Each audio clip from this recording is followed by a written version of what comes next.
¿Cómo están, amigas y amigos de Facebook? Les damos la bienvenida a esta transmisión de un debate muy importante sobre los temas que más te interesan. Este es el segundo debate que sostenemos en Sumados y vamos a exponerles de qué estamos hablando.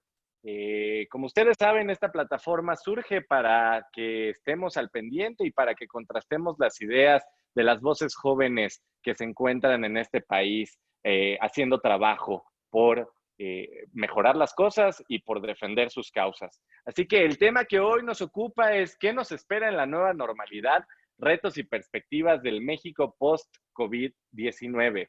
¿Y de qué vamos a hablar? Son tres preguntas fundamentales. ¿El sistema de salud público estaba preparado para la pandemia? ¿Cuáles son las principales estrategias del sector salud en México ante el COVID-19 y cuáles fueron sus resultados?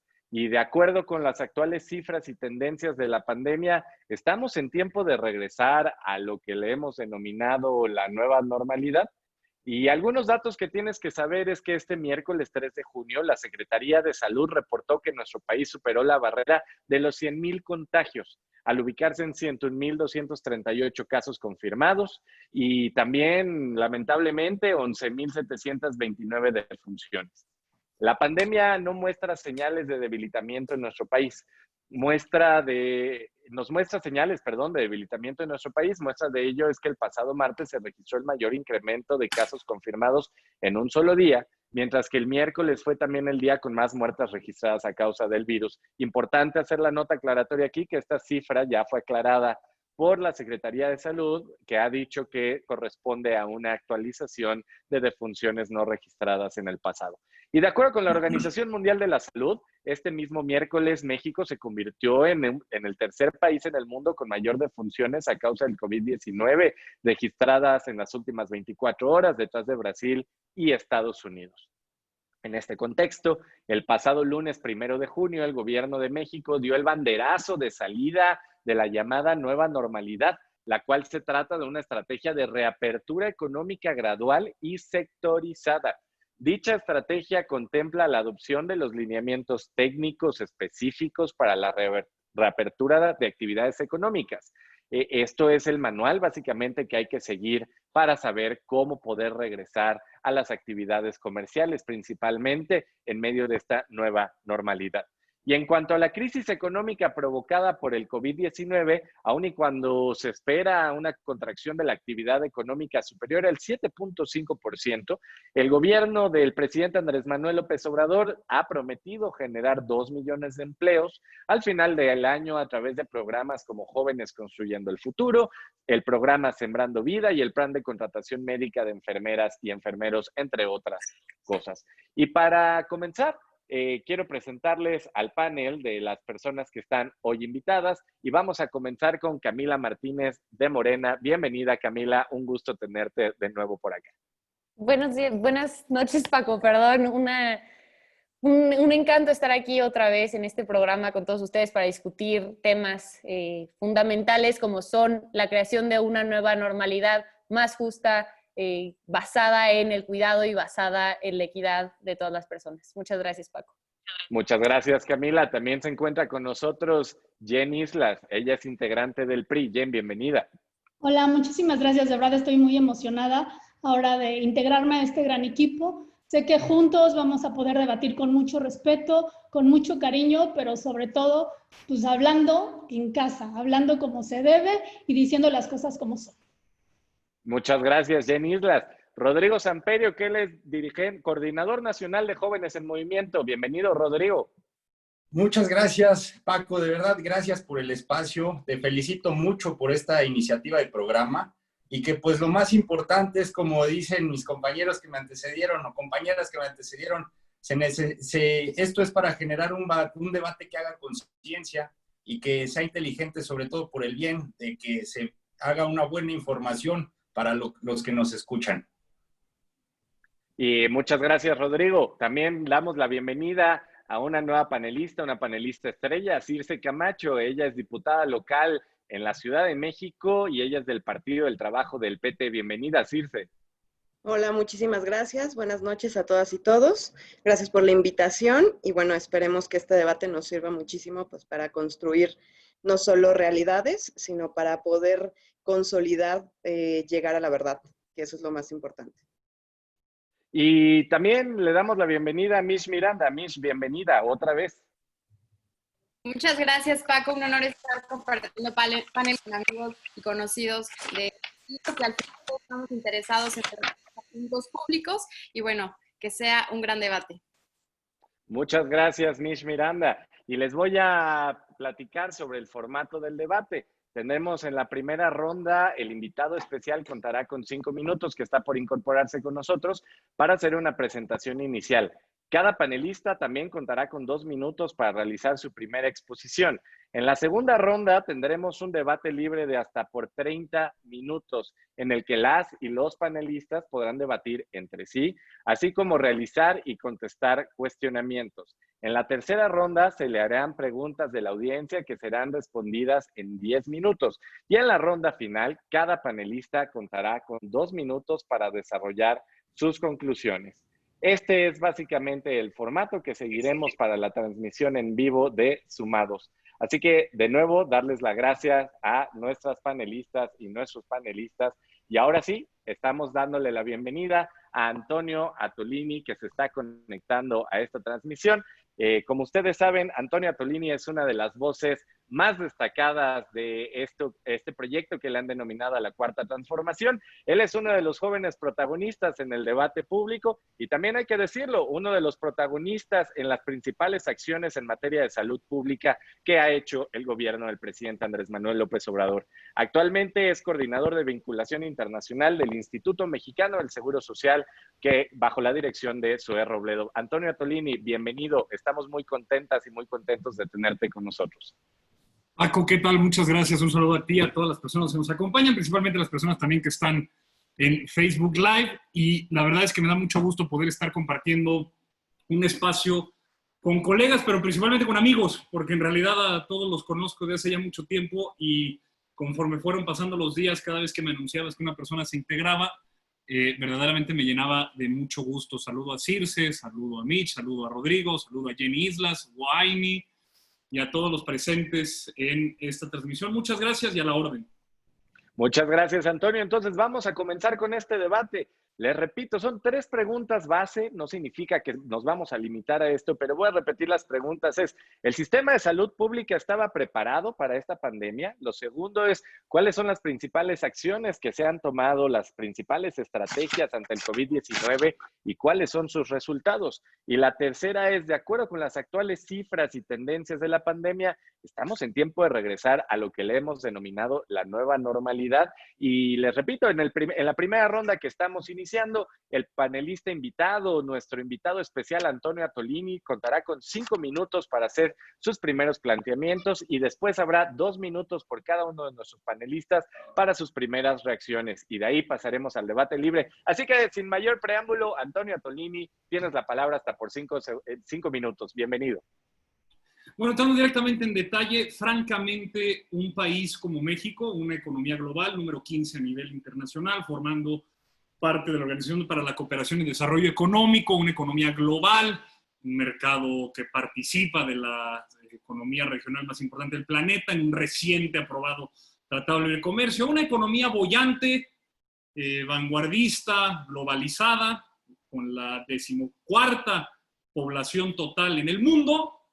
Pues por supuesto que tenía uno de los sistemas de salud más deficientes del continente, si no es que también del mundo. Al menos en términos comparados, no hay una economía emergente que haya tenido en tendencia tal deterioro como había tenido el Estado mexicano de los últimos 30 años. La pandemia es un evento, es un suceso, mucho lo dice el subsecretario López-Gatell, inconmensurable, pero principalmente es imprevisible en la medida, más bien es incontrolable en la medida en la que pues, no sabemos cuándo sucede con certeza, mucho menos sabemos cuándo termina.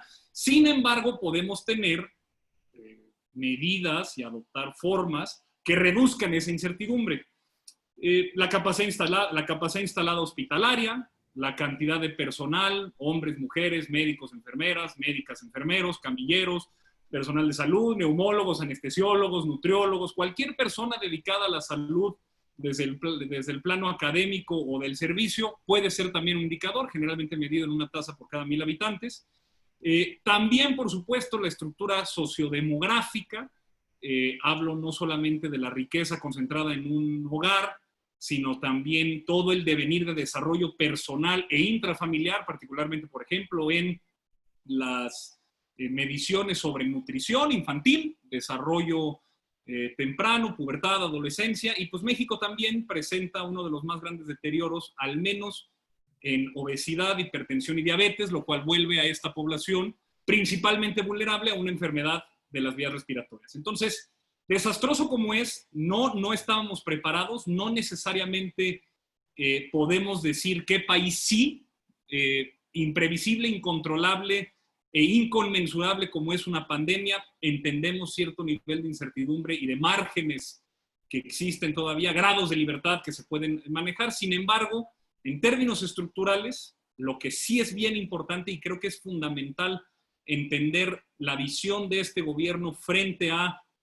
una concepción neoliberal de la gestión de lo público, es que la concepción neoliberal es incapaz de poder darle perspectiva histórica y un devenir de desarrollo más allá de la coyuntura. ¿Por qué es tan atractiva la lógica deductiva del neoliberalismo? Porque suma y resta, divide y multiplica con lo que tenemos ahora y entonces toma una fotografía del momento. Hay muchos que han dicho, aunque respetable su opinión, no la comparto del todo, de hecho, de manera tajante no la comparto en nada, al decir que existe una omisión por parte del gobierno al no estar preparado por un evento así, dado que, justo la visión que confronta, estamos tratando de recuperar la Rectoría del Estado en uno de sus más importantes bienes y servicios, lo que es en realidad un derecho traducido en bienes y servicios, que tiene un deterioro acumulado de 30 años. Esto es muy sencillo al medir en un indicador que ha sido largamente ignorado y que hoy en México estamos tratando con relativo éxito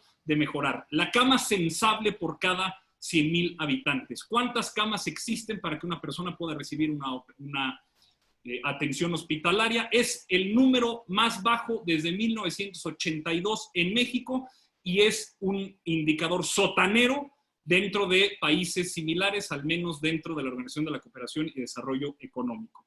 Esas eran las condiciones en las que nos encontrábamos. Más particularmente, y se ha señalado reiteradamente, ni el Seguro Popular, que si bien fue un esfuerzo legal, legítimo en su momento por tratar de mejorar el sistema de salud en México, no fue otra cosa más que un sistema de recaudación desconcentrada para los estados y también la infraestructura hospitalaria que se quedó abandonada, en realidad 306 hospitales fueron abandonados y dejados a su suerte, con también el personal y el impacto de salud que algo como esto genera en las comunidades. Entonces, ese es el tamaño del reto que se enfrenta México hoy por hoy cuando enfrenta a la pandemia del SARS-CoV-2 que provoca la enfermedad de COVID-19 dentro de la familia de los virus llamados coronavirus. ¿Qué podemos esperar? Bueno, esto es muy importante tomarlo en cuenta.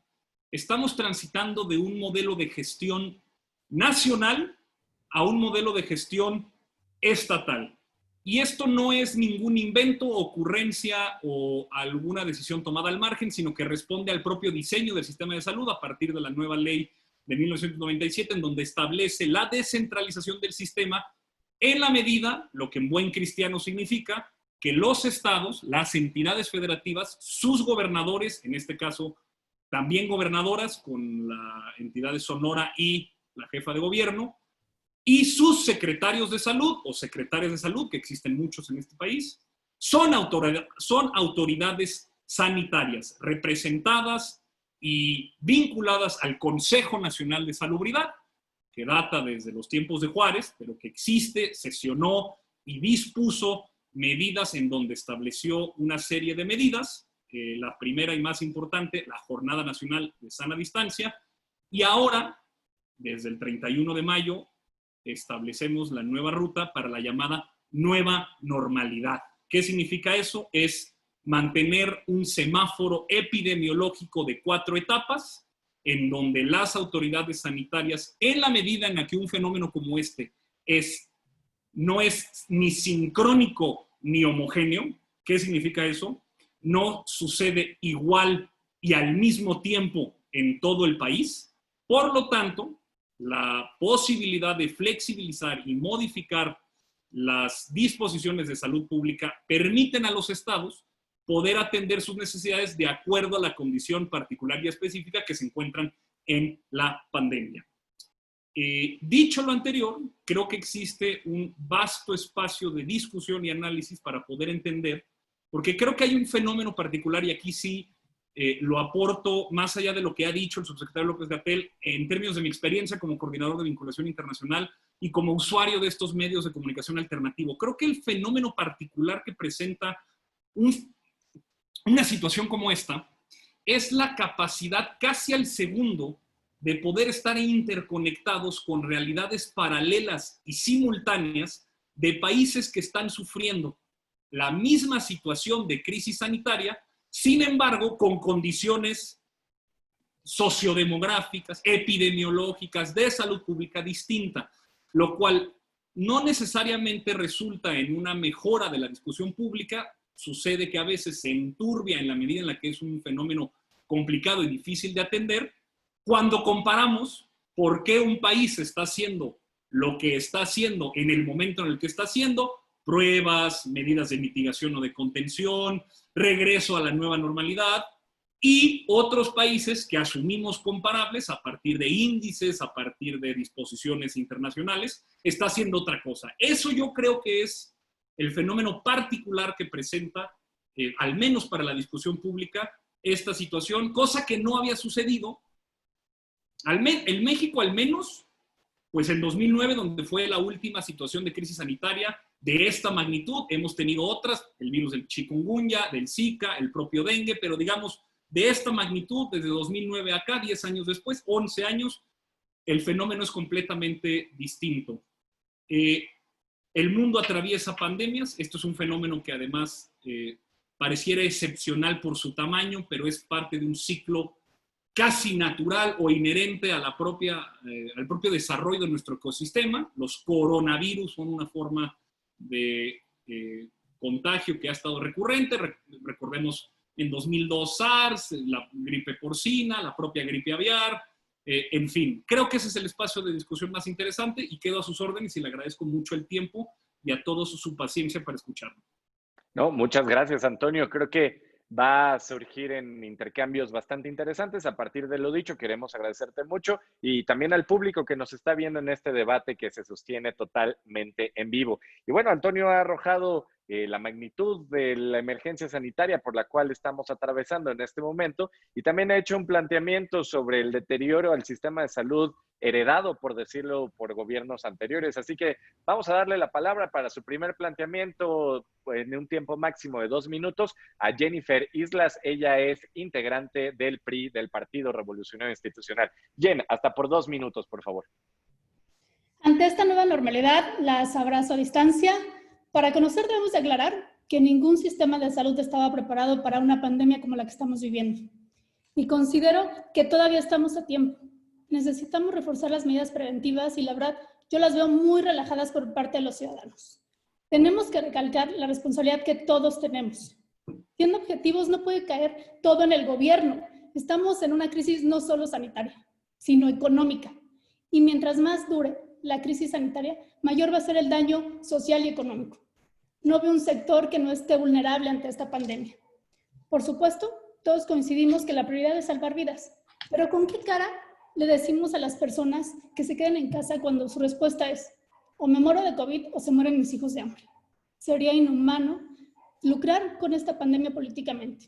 Lo más fácil, por supuesto, es señalar y echar culpas, pero lo que tenemos que asumir los partidos de oposición, así como los que están en el poder, son responsabilidades. Es decir, ¿cómo podemos sumar a favor de todas y todos los mexicanos? La postura del PRI ha sido clara, y muestra de ello es la posición del gobernador del Estado de México, Alfredo del Mazo. Él ha actuado de forma muy responsable, priorizando el bienestar de cada mexiquense. Y cada decisión que está tomando la hace de forma coordinada con el gobierno federal y, por supuesto, con el gobierno de la Ciudad de México, por su cercanía, por la zona metropolitana que comparte, que es donde hay un gran número de contagios. Tenemos que replantear con urgencia el apoyo que el gobierno le ha estado dando al sector salud, desde los sueldos hasta el equipo médico. Se tiene que replantear cómo evitar el colapso del sistema de salud. Estamos viendo que México no se ha preparado con políticas públicas de prevención. Vemos factores de riesgo y temblamos porque México es un país con obesidad, con hipertensión, con enfermedades que se pueden prevenir. No veo que haya una estrategia integral que garantice en esta contingencia los medios de salud esenciales, que garantice a personas con otras enfermedades continuar con su tratamiento médico, tener un acceso puntual a su medicamento. Los resultados vemos que no han sido los esperados, pero creo, como dije al inicio, que por supuesto es responsabilidad del gobierno, pero también de la sociedad. No veo condiciones para esta nueva normalidad porque se encuentra el semáforo en rojo y casi en todo el país. Y según la OMS, México es de los 5 países que más ha reportado casos en las últimas horas. Muchas gracias, Jennifer Islas del PRI. Y ahora, para hacer su primer planteamiento y también responder sobre esto, vamos con la diputada local de la Ciudad de México, Circe Camacho, quien representa al PT, al Partido del Trabajo. Circe, te escuchamos. Mil gracias. Es que creo que los planteamientos que se acaban de hacer, bueno, antes, Antonio, muchas gracias por la exposición y por poner en contexto. La situación aquí es que no creo que solo se pueda reducir la responsabilidad, perdón por lo que voy a decir, pero no solo se puede reducir la responsabilidad al gobierno, ¿no? Y en este caso a la ciudadanía, porque entonces estaríamos cayendo en un error al no plantear que si estamos en estas circunstancias es por los 30 años que se han gobernado y que no se gobernaron de forma adecuada, tan es así que el sistema de salud estaba tirado, ¿no? En algún momento el ex rector de la UNAM planteaba que López-Gatell no lo estaba haciendo tan bien, y lo que decía López-Gatell es, bueno, pero usted abandonó 307 hospitales, ¿no? Mientras estaba en su gestión. Entonces yo creo definitivamente que necesitamos muchísimos más elementos para saber en qué condiciones estamos, por qué estamos así y cómo podemos plantear regresar a la nueva normalidad. Ahora bien, muy bien lo decía Jennifer, no solo se puede hablar de un sector económico formal, sino también informal, ya que ellos son los que han tenido mayores repercusiones. Me encanta esa frase que dice, que hay mucha gente que dice, si salgo me muero por COVID, pero si no salgo, nos morimos de hambre. Sí, estamos hablando que a nivel nacional tenemos aproximadamente 30 millones de personas que están en el sector informal, a las que nunca se les atendió, ¿no? Y actualmente, si se dice, existen. ¿Y por qué cuando ustedes gobernaban, simplemente para ustedes no existían y no se planteaba nada para ayudar a todo este sector? Y entonces, ahora que nos vemos en esta coyuntura, pues lo único que resulta, pues es una crítica a las respuestas que hemos tenido, porque efectivamente a nivel mundial no se estaba preparado para una pandemia así, pero definitivamente tampoco se planteó tener un sistema de salud fortalecido que permitiera tener una mejor respuesta ante una coyuntura, gobernara quien gobernara. Es cuanto. Muchas gracias, Circe Camacho del PT. Ella es diputada local en el Congreso de la Ciudad de México. Agradecemos, y además es su debut en el programa como nuestra panelista. Ahora vamos con Rodrigo Samperio, que él es de Movimiento Ciudadano, DMC. ¿Cuál es la visión de Movimiento Ciudadano frente a esta pandemia? Gracias, Paco. Pues mira, en algo tengo que concordar con Toño Atolini. Sí, ningún país estaba preparado para esta situación. Nadie estaba prevenido para lo que se iba a venir, pero si algo sí creo que tenemos que diferir y decir las realidades es que México fue ese estudiante en donde el maestro le dijo cuándo iba a ser el examen, qué iba a venir en el examen y que encima le dio la guía para que la pudiera sacar en el examen, y México no lo hizo.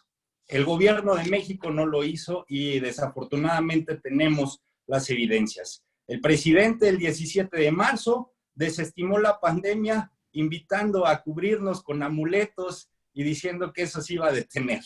El 29 de abril, él había dicho que la pandemia ya estaba domada y el 27 de abril, el subsecretario López-Gatell, él decía que no servía el cubrebocas, que no había manera de que eso fuera para beneficiar y que se contuviera la pandemia. Cosa que cuando pasan los días y el 27 de mayo, ya más tarde, el subsecretario Gatell dice que siempre sí, que iba a ser una estrategia usar el cubrebocas, y desafortunadamente cuando nos dimos cuenta ya era tarde. Ya teníamos el virus, ya estábamos rebasados en el sector salud. No por nada, pues nos damos cuenta que la mayoría de nuestros estados, todos los hospitales ya están rebasados, y si algo, como lo comentaba la diputada del PT, que sí, la administración pasada no fue nada buena y dejó 300 hospitales olvidados, ¿por qué no, si sabíamos eso, hubiéramos invertido, o el gobierno hubiera invertido esos 500 millones de pesos que mejor los invirtió en el béisbol? Esto lo digo con el cariño de que pues esto no se atendió como podíamos haberlo atendido. Nosotros, te repito, nos damos cuenta que las entidades de unas entidades de mayor importancia en estos momentos son las más afectadas, y no solamente en los ciudadanos, tienen mayor número de contagios en los médicos y en el sector salud, los cuales vienen del estado de Ciudad de México, Estado de México, Baja California, Tabasco, Veracruz, y desafortunadamente en 4 de ellos son gobernados por gobernadores de Morena. Con esto me quedo, Paco. Muchas gracias, Rodrigo, de Movimiento Ciudadano. Y ahora vamos con Camila Martínez. Tú ya la conoces, ya ha estado con nosotros, una de las voces jóvenes de Morena. Camila Martínez, ¿qué tienes que decir ante estos primeros planteamientos? Paco, 2 minutos, muchas por favor. gracias. Gracias, Paco. Pues primero que nada concuerdo en que hay que hacer... hay que recordar cómo estaba el sistema de salud, hay que recordar también todo lo que ha hecho el nuevo gobierno para cambiar pues estas lógicas que habían precarizado absolutamente el sistema de salud, no solamente por los hospitales, por los 300 hospitales abandonados, sino también por toda la corrupción en compra de medicamentos que hemos visto, ¿no? A ver, tenemos un gobierno que se ha dado a la tarea de que estos 307 hospitales que estaban abandonados, ya se reconstruyeron 72 y se ha invertido muchísimo en el sector salud, ¿no? O sea, tenemos una inversión extra de 400 mil millones de pesos. Pero también hay que preguntarnos por qué había cambiado tanto, por qué se había precarizado tanto el sistema de salud, y es que está completamente vinculado a la lógica neoliberal con la que se gobernaba antes. Vamos a ver, había 80,000 trabajadores de la salud que no tenían base laboral, que estaban trabajando en condiciones en las que ni siquiera tenían una oportunidad para dialogar para conseguir mejores salarios, para conseguir pues las mínimas condiciones laborales para estar bien. El gobierno de Andrés Manuel López Obrador, el gobierno de la Cuarta Transformación, se comprometió a dar base laboral a estos 80,000 razones. Es que vimos que empezó a haber mucha menos preparación de personal sanitario, ¿no? En gran parte por el sistema meritocrático que había, por ejemplo, en las universidades, y nos dimos cuenta también que gran parte de los médicos, gran parte de los especialistas se estaban quedando en las ciudades, ¿no? No veíamos que hubiera médicos que estuvieran atendiendo en las clínicas de los pueblos o de los campos, y ahorita vemos un programa que está lanzando el gobierno de la Cuarta Transformación, que es Médicos para el Bienestar, que justamente se encarga de eso, ¿no? De poder llevar atención sanitaria a los rincones más recónditos del país. Entonces yo creo que se están llevando a cabo estrategias fundamentales, el apoyo con el programa DN3 de los militares, de la Marina, ¿no? Creo que también los enlaces de cooperación internacional que se han hecho han sido fundamentales, ¿no? Tenemos estos aviones que vienen desde China que traen pues un montón de materiales de protección médica como guantes, como cubrebocas, etcétera, ¿no? Vemos que ha funcionado la Jornada Nacional de Sana Distancia, se ha reducido en un 30% la curva de contagio que si no se hubiera hecho nada, y hemos visto un grupo sanitario de especialistas que ha estado a cargo de hacer frente a la pandemia, que ha sido reconocido internacionalmente. Además, creo que es de reconocer, ¿no?, que tenemos un gobierno que sí ha confiado en la gente, ha confiado en decirle la verdad a la gente y en que así ellos puedan tomar decisiones teniendo toda la información. No más bien, en cambio, en gobiernos como por ejemplo el gobierno de Jalisco, me parece muy preocupante, y hay que decirlo, ¿no?, que hubieran utilizado la fuerza pública para obligar a los ciudadanos a mantener el confinamiento, y que hoy estamos viendo, ¿no?, situaciones como las de Giovanni, que fue asesinado después de ser torturado, ¿no?, porque lo detuvieron al parecer porque no traía cubrebocas. Entonces sí me parece que tenemos que hablar de todos estos temas y empezar a preguntarnos a partir de ahora cómo queremos seguir construyendo. ¿Queremos seguir construyendo a partir de forzar a la gente, a partir de no confiar en la gente? Yo creo que no. Yo creo que la honestidad que ha tenido esta cuarta transformación y la responsabilidad es el camino que debemos tomar. Gracias, Camila Martínez de Morena. Y bueno, para terminar con esta primera ronda, antes de entrar al debate ya libre entre nuestro invitado Antonio Atolini y las personas, las panelistas y el panelista que hoy nos acompañan, Mish Miranda, tú ya la conoces, es panelista de Sumados, ella es representante del PAN. Mish, 2 minutos. Muchas gracias, Paco. A mí me parece impresionante, absolutamente impresionante que nos sigamos enfrascando en debates de si el neoliberalismo, si la derecha, si los conservadores. Señores, estamos en pleno 2020. Nos dejamos de cosas y nos preocupamos por la cantidad de muertos que ha dejado esta crisis de sanidad que no han sabido controlar en lo absoluto ninguno de los legisladores, de los gestores del gobierno federal. Me parece impresionante que hayan llevado la curva hasta 100,000 casos de muerte y que de pronto primero empezamos con que el presidente decía, bueno, siguen los abrazos y nos acotamos a continuar todos juntos y yendo aquí y allá. Señores, es lamentable la cantidad de médicos que no recibieron protección, que no cuidaron su vida y que han fallecido a causa de esta severa crisis. Cuando hablamos de honestidad y nos dicen que si... Discúlpenme, pero yo los casos de corrupción los veo en aumento. Tenemos una entrega de cuentas, toda la compra de ventiladores por Barlet, Nel, o sea, esta gente que está haciendo uso del recurso público para beneficiarse, para llenarse los bolsillos. Y yo nada más quisiera aclarar una cosa. Fox creó el sistema de protección de salud del Seguro Popular que dio cobertura y que durante los últimos 20 años fue aumentando y fue duplicando el gasto social en medidas de salud, lo que permitió cobertura a muchas personas y acceso que no pudieran haber tenido además del IMSS. A mí me gustaría preguntarle a Antolini, ¿qué ha hecho desde su área de vinculación? Si ya teníamos una crisis mundial, teníamos tiempo de generar estrategias, de generar enlaces, de pedir proveedores. No, señores, nosotros dimos los cubrebocas, no nos prevenimos y hoy, señor Gatell se atreve a decirle, bueno, ya es responsabilidad de los estados, que cada quien haga lo suyo, y hace un reconocimiento público al gobierno panista de Acción Nacional en Querétaro, que sí lo ha hecho bien, que ha controlado la curva y que no ha disparado los índices de contagio como lo ha hecho todo el país en esta pandemia.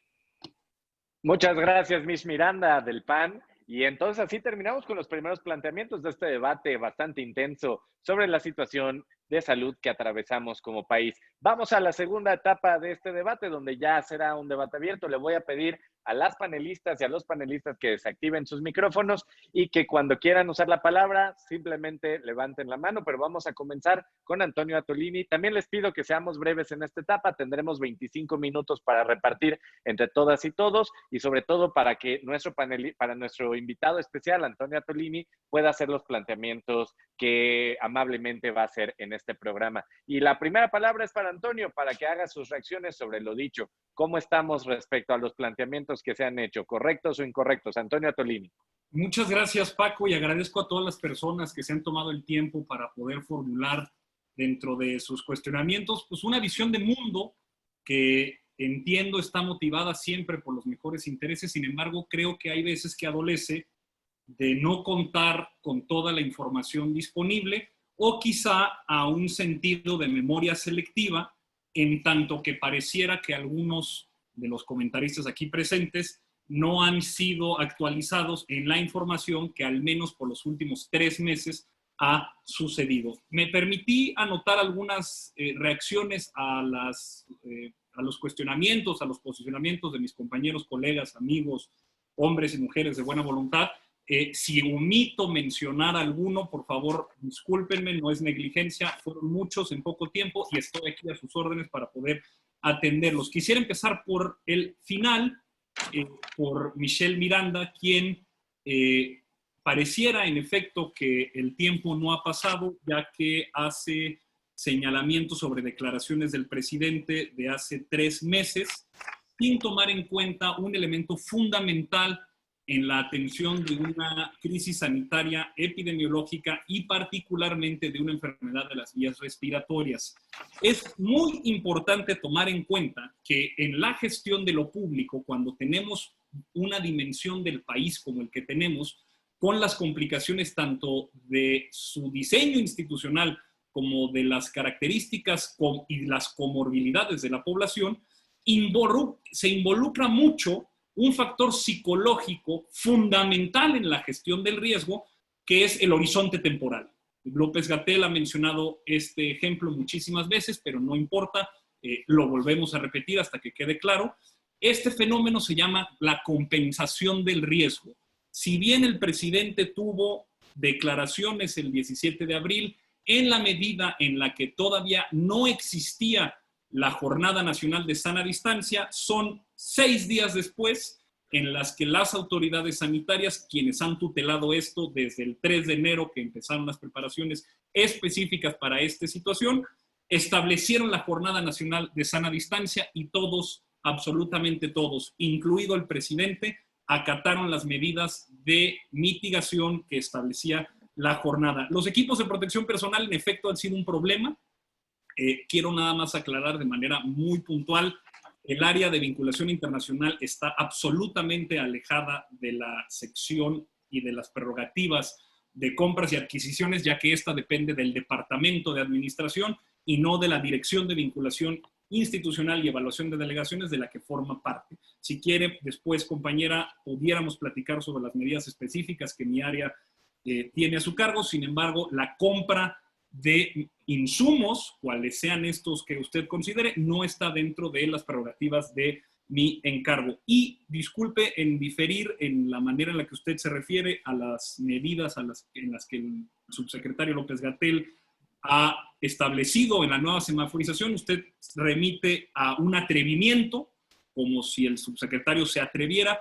Le comparto, haciendo alusión a la primera intervención, es que es por diseño institucional que las autoridades sanitarias son también descentralizadas y forman parte de los gobernadores y gobernadoras de este país. No es ningún atrevimiento ni ninguna improvisación, es la ley.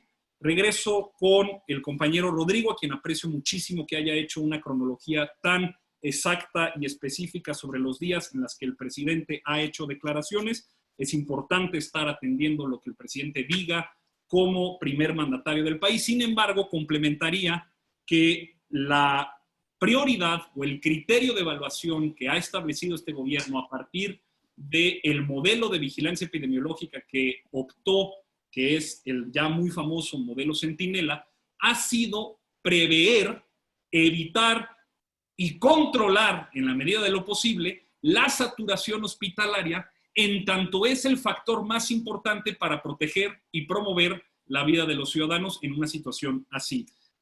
Cuando se habla de que la epidemia está domada, quizá en una apreciación poco elocuente, coincido con esa perspectiva, sin embargo hay un sustento técnico detrás que establece que en efecto, y al día de hoy, 4 de junio de 2020, a las 8:39 de la noche, la evidencia contradice que el sistema de salud esté saturado. Incluso en la Ciudad de México, en donde es, digamos, el epicentro del brote de esta pandemia, en conjunto con el Estado de México, que en efecto la coordinación entre las autoridades de la Ciudad de México y el Estado de México ha sido fantástica, un ejemplo a seguir para todos los y las gobernadores del país.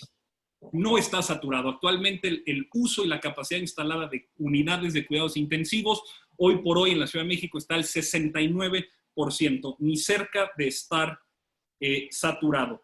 El cubrebocas, hago nada más referencia explícita a este fenómeno de compensación del riesgo en la medida en la que se requiere establecer una forma en la que la gente entienda en qué momento porque un fenómeno epidemiológico, un factor importante, así como el análisis político e histórico, es el tiempo. A utilizar el cubrebocas permitió eliminar el factor de compensación del riesgo en la medida que ayudó, y los datos están ahí, principalmente la reducción de movilidad que sucedió en las principales urbes del país, ayudó a que no se considerara el cubrebocas un paliativo para poder seguir estando en el espacio público en un momento que resultaba fundamental para la gestión de la pandemia.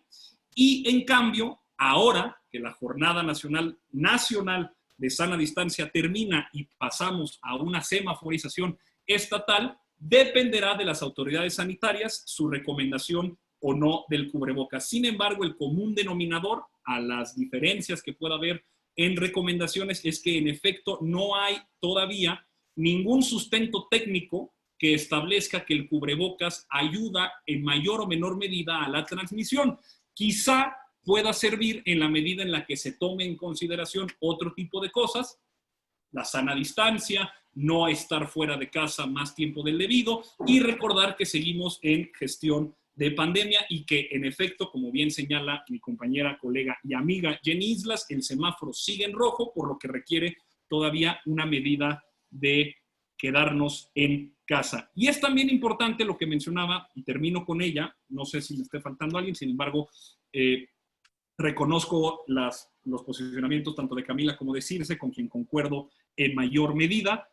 La economía ha sido, creo, presentado como un falso dilema en la medida en la que la vida está en juego, primero en términos de prioridades, a partir de las afectaciones que pudiera generar una enfermedad como el SARS-CoV-2, en la medida de que si esta persona presenta síntomas, se agrava su enfermedad, se hospitaliza, entra en una unidad de cuidados intensivos y, como ha sucedido, pasa un lamentable caso de defunción, pues nada importa y nada va después de la vida en tanto que está en peligro. Sin embargo, las medidas que el gobierno ha tenido parecen ser las acertadas a partir de los aprendizajes fundamentales que organizaciones como el Banco Mundial y el Fondo Monetario Internacional obtuvieron de la crisis de 2009, que es mantener la inyección de capital a proyectos listos para poder proveer trabajo, empleo y tener atendidas las cadenas de valor. Es muy importante tomar en cuenta algo que poco se dice y creo que en el área de vinculación internacional, también en términos de mi formación, soy internacionalista de formación, tiene que ver. El Tratado de Libre Comercio estaba a punto de entrar en vigor y de hecho ayer se anunciaron las reglamentaciones particulares que ya fueron negociadas y aprobadas por la subsecretaria Luz María de la Mora. El Tratado de Libre Comercio está listo para poder entrar en vigor, en donde reactivará cadenas de valor en industrias importantes como la automotriz o la manufactura. Dado que los tiempos de la pandemia son distintos en Estados Unidos o en el resto del mundo como tal, pero principalmente por nuestra importante dependencia con la economía de los Estados Unidos, es importante tomar en cuenta que las cadenas de valor en los proyectos productivos que actualmente están en ciernes, la refinería Dos Bocas, el Aeropuerto Internacional Felipe Ángeles, el Tren Maya y también las cadenas de valor que involucran estos proyectos con el arranque del Tratado de Libre Comercio que se estima pueda entrar en vigor antes incluso de que en México podamos estar listos, dado que los tiempos de la pandemia son diferentes, también tendrán un factor externo que ayudarán a la economía. Y termino diciendo que no se puede entender nada de lo que hoy sucede si no se da perspectiva histórica. En la medida incluso que el coronavirus, SARS-CoV-2, que provoca la enfermedad COVID-19, tiene un horizonte temporal de 14 días, resultaría imposible poder entender al sistema de salud en México si no le vemos también un antecedente histórico y comparamos lo que se ha hecho ahora con lo que se hizo antes. Por su tiempo y paciencia les agradezco y estoy a sus órdenes para cualquier duda o comentario. Muchas gracias. Ha levantado la mano Jenny Islas, Circe Camacho y también Rodrigo Samperio. Vamos a empezar así. Jenny Islas, por favor, de forma muy breve para poder ir dándole espacio a las panelistas y al panelista. Jenny Islas, ¿cuáles son tus impresiones? Estamos ya en debate abierto. Buenísimo. Muchísimas gracias. Bueno, si alguien me conoce de hace muchos años, es Antonio, a quien quiero muchísimo. Y sabe que, por supuesto, si alguien es muy crítica con su partido, soy yo. Y no nada más ahorita, sino estando en el gobierno. Yo creo que el PRI tiene que aprender, así como los otros partidos, de los errores que cometieron. Pero también me pregunto algo, o sea, ¿cuánto le va a alcanzar al gobierno en turno de estar culpando al PRI, de estar culpando al PAN? O sea, yo creo que ya querían gobernar, hablaron de la nueva esperanza. Yo no veo ninguna esperanza. O sea, por supuesto que se atravesó una pandemia, como le dije al inicio, por supuesto que ningún gobierno, yo no veo un país que diga, no, oigan, este país lo manejó perfecto, nadie. No había país preparado para una pandemia de esta magnitud. Coincido también perfectamente con Rodrigo. Y yo creo que aquí lo que tenemos que pensar es, dicen que hablan con honestidad, perdónenme, pero yo no veo ningún tipo de honestidad. Yo veo mentira tras mentira tras mentira en las conferencias, tanto de la mañana como las conferencias de la tarde. Y tal vez porque dicen, es que el modelo Centinela, que no era, que sí era, que estábamos a prueba y error. Pero ayer nos salen con que teníamos más de 1,000 muertos. Y hoy nos dicen que no, que simplemente lo que había pasado es que pues no se habían contabilizado. Hoy que tenemos, ayer era 101,238 contagiados. Hoy ahorita les comparto el dato que son 105,680. Y de personas fallecidas, que ayer eran los 11,729, contando todo lo que ustedes nos dicen, que porque apenas los habían contabilizado, que no son de un día a otro. Hoy tenemos 12,545. Entonces, cada día vamos a estar viendo si estamos rezagados o no estamos rezagados. Ahora, por supuesto que yo creo que no se debe de gobernar a base de mentiras, ni este gobierno, ni los gobiernos anteriores, ni los gobiernos que vengan. Vamos con eso. Lo que sí tenemos que gobernar es con responsabilidad y con el ejemplo. Gracias, Jenny Islas. Ahora vamos para la reacción con Circe Camacho, ella es del PT, diputada local. Circe. Bueno, muchísimas gracias. Nada más, hay algunas cosas, hay medias verdades que se están manejando en este debate. Yo creo definitivamente que el gobierno tuvo las medidas correctas, ya que somos uno de los países de menos en América Latina, que tiene sí un gran número de contagios, pero en relación con los contagios tiene un número bastante bajo de muertos, ¿no? En este caso, hace ratito Michelle decía que teníamos 100,000 muertos. No, corrijo, perdón. Tenemos un poco más de 100,000 contagiados, pero tenemos un poquito más de 12,000 muertos, ¿no? O sea que prácticamente tenemos menos del 1% de población contagiada, ¿no? Y más o menos el 10% de fallecidos de ese 1% de contagios. Y pues sí, de hecho, nada más para aclarar, sí hay países que han dado ejemplos de cómo se maneja esta pandemia. Si no, pues revisen los datos o la información que ha subido Cuba, que ha subido Venezuela, Vietnam, Corea del Norte y hasta Alemania. Ellos han manejado bastante bien la pandemia y siempre han mantenido bajo control no solo los contagios, sino también la mortandad. Y aún así nosotros no estamos tan alejados de las condiciones en las que ellos se encuentran. Entonces, nada más, yo cuidaría un poquito más esto de las medias verdades, porque al final del día lo que se intenta por parte de la oposición es desinformar a la población. Muchas gracias, Circe Camacho del PT. Y ahora vamos con Rodrigo Samperio, que levantó la mano. Él es de Movimiento Ciudadano. Rodrigo. Muchas gracias, Paco. Pues mira, yo vuelvo a decir, creo que no podemos seguir justificándonos con el pasado, y lo digo de una manera muy directa al gobierno que está hoy en turno. ¿Por qué? Porque cuando se toman acciones de verdad, se ven los resultados, y lo podemos ver hoy en Jalisco. Jalisco es el quinto estado con menor tasa de casos activos. Es el segundo con menor tasa de mortalidad, porque solo el 1.4% de las muertes del país son de Jalisco. Las acciones no fueron las que bajaban de presidencia. Jalisco tuvo que tomar sus propias acciones. Y ahí se ve que cuando se hace un trabajo de prevención, se logran otro tipo de resultados. Y respondiendo rápidamente al tema de la compañera de Morena, del caso Giovanni, créeme que también estamos muy, muy sentidos con ese caso. Pero si algo te debería yo de aclarar, es que ya hay 2 carpetas de investigación para ese caso por parte del gobernador directamente. En ese municipio que es Ixtlahuacán de los Membrillos, es un gobierno emanado de otra corriente, del PRI, para ser exactos. Así que te puedo decir que créeme que también estamos con todo en la investigación de lo que pasó con Giovanni en estos momentos ahí en Jalisco. Gracias, Entonces Paco. ahí aplica, si no te mata el COVID, te mata la policía. Claro. Muy bien. Así Muchas está gracias. el intercambio. Antes de Camila y ya con la reacción de Circe, vamos a darle espacio a que Antonio pueda responder brevemente estos planteamientos que han hecho del PRI, del PT y del Movimiento Ciudadano previo a ir con Camila y con Mish. Antonio, tienes 2 minutos, por favor.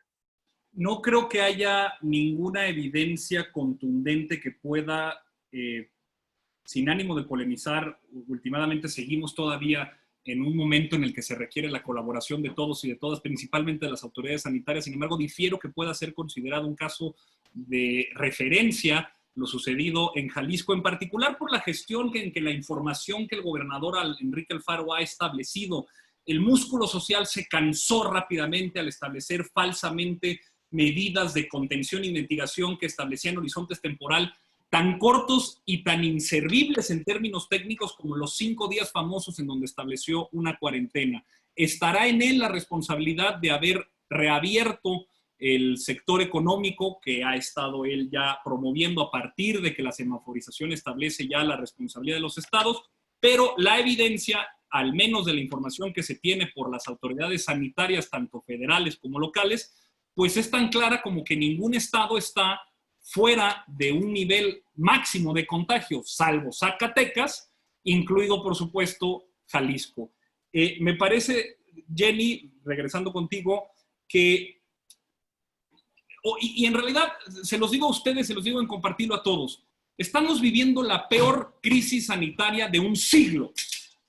Pareciera que existe un pequeño manual al lado del buró de cada uno de ustedes y cada uno de ustedes, en donde se establece una línea de acción donde suponen tener conocimiento de cuáles eran los resultados esperados, deseables, probables y posibles. 30 segundos, por favor. Si bien ningún país estaba preparado, sí podemos pensar y sí podemos identificar cuáles son las razones por las que los estados no estaban preparados. Y particularmente en México podemos atribuir la situación de poca preparación a decisiones políticas que con presupuesto y decisión se habían tomado, pero que en los hechos no terminaron por reflejar el mejoramiento para el que estaban en un primer momento dedicados. Entonces, pido nada más un poco de consideración en términos de que es muy difícil poder considerar la ruta idónea. Sin embargo, los lineamientos internacionales, la gestión de las autoridades sanitarias, las recomendaciones de los organismos tanto nacionales, regionales e internacionales han mostrado con indicadores concretos de lo que hoy sucede, tasa de letalidad, tasa de mortalidad, modelo epidemiológico Centinela, del cual, por cierto, Hugo López-Gatell fue partícipe de su diseño en 2005, hoy muestran una realidad completamente distinta. El verdadero éxito es que este país no tenga amotinamientos, levantamientos populares, cierre, bloqueos, violencia generalizada, dada la situación de desigualdad y de pobreza que vive en general esta población. Yo creo que habría que comparar cuál era la peor versión posible y lo que tenemos ahora. Se puede matemáticamente, pero también podemos hacer un ejercicio político para pensar con responsabilidad cuál sería ese escenario. Muchas gracias, Antonio Tolini. Y ahora sí, Camila Martínez quería responder a los planteamientos hechos por Rodrigo de Movimiento Ciudadano. Vamos con Camila Martínez, después vamos con Mish Miranda y después vamos otra vez de vuelta con Rodrigo. Camila Martínez, tienes la palabra. 2 minutos, por favor. Perfecto, Paco. Muchas gracias. Justo, a mí me parece muy preocupante que digan, bueno, es que ya se están haciendo las investigaciones. Híjole. A ver, yo celebro que como se esté llevando a cabo esta pandemia, es que en cada estado, incluso aquí en la delegación, en el municipio en el que vivo, se puedan tomar acciones de acuerdo a, por ejemplo, la movilidad que tiene en cada territorio. Eso lo celebro muchísimo, ¿no? Por ejemplo, creo que las medidas que se tomen en la Ciudad de México, pues van a ser muy distintas a las que se tomen en algunas otras partes del país donde hay pues mucho menos transporte. Lo que no celebro para nada, ¿no?, es que se le haya dicho, y aquí no te estoy hablando solamente como simpatizante Morena, aquí te estoy hablando como ciudadana mexicana, que se haya puesto en paro, ¿no?, los derechos de la población para acatar la pandemia. Se les restringió su movilidad. No se tomó en cuenta que tuvieran alguna necesidad, como decía la diputada Circe, ¿no? Que tuvieran que salir, por ejemplo, de sus casas a trabajar. Esas cosas, ¿no? No les importó. Utilizaron a la policía para mantener a la gente en el confinamiento y eso va en contra de los derechos de las personas. Por otra parte, ya que estamos hablando de esto, ya que me contestaste, me gustaría replantearte una pregunta que te hacía en el programa pasado. ¿Qué pasó con esas pruebas que primero Alfaro dijo que ya habían comprado? Y luego, cuando además que estuvo discutiendo ahí con López-Gatell, cuando Gatell le dijo que pues, realmente son pruebas que no sirven porque está comprobado que solamente tienen un 50% de certidumbre, entonces que realmente es como aventar una moneda al aire, pero bueno, él dijo que ya había comprado estas pruebas y luego le quedó mal el proveedor y entonces dijo que ya no había comprado. Entonces la verdad es que ya no entendimos y qué pasó con el dinero de la gente de Jalisco, porque pues estas pruebas se supone que ya estaban pagadas. Nada más para contestar un poco lo que hablaba Jenny, creo que sí ha habido mucha desinformación, ahí coincido contigo, sin embargo... 30 segundos, por favor. Gracias. Sin embargo, también creo que se debe a cómo han cubierto los medios de comunicación las conferencias, ¿no? Por ejemplo, esto que hablábamos de los fallecidos que han estado por confirmar, López-Gatell lo explicó desde hace mucho tiempo, cuando vino todo el desastre del New York Times, dijo, a ver, hay muchos fallecimientos que no se pueden comprobar mediante pruebas, que tiene que haber un estudio de los casos de las carpetas de enfermedades anteriores que tenían los pacientes. Y eso es precisamente lo que está pasando. Se hicieron estos estudios y esos casos que estaban pendientes de confirmar son los que ahora se están sumando, ¿no? Creo que ese tipo de cosas con las que, vamos, sí se han explicado muchas veces, pero con las que la prensa juega a desinformar, se deben a que, pues sí, está habiendo una separación del poder político, del poder económico, y finalmente los medios de comunicación, hay que decirlo, tienen intereses económicos, ¿no? Vamos, lo de Televisa no se me hace que haya sido, digo, lo de TV Azteca no se me hace que haya sido de a gratis, lo del Reforma definitivamente no es de a gratis. Entonces, ¿qué vamos a hacer para que estos medios de comunicación cubran responsablemente la información que se da, que creo que es sumamente democrático dar tanta información todos los días y todas las noches acerca de las labores del gobierno para atender el coronavirus? Muchas gracias, Camila Martínez de Morena. Y ahora vamos con la reacción de Mish Miranda del Partido Acción Nacional del PAN. Mish. Sobre TV Azteca preguntaría más bien qué opina Salinas Pliego, que es el principal proveedor del gobierno federal, ¿no? Me preocupa muchísimo cuando piden consideraciones o comprensión de la ciudadanía, cuando hay familias que se están quedando sin sustento y cuando veíamos claramente una recesión económica y no le echemos la culpa a la crisis de COVID. Ya veníamos a la baja, con más del 20% de disminución de inversión extranjera, ¿no? Donde el gobierno no era capaz de dar certidumbre a los empresarios mexicanos y a los empresarios del extranjero.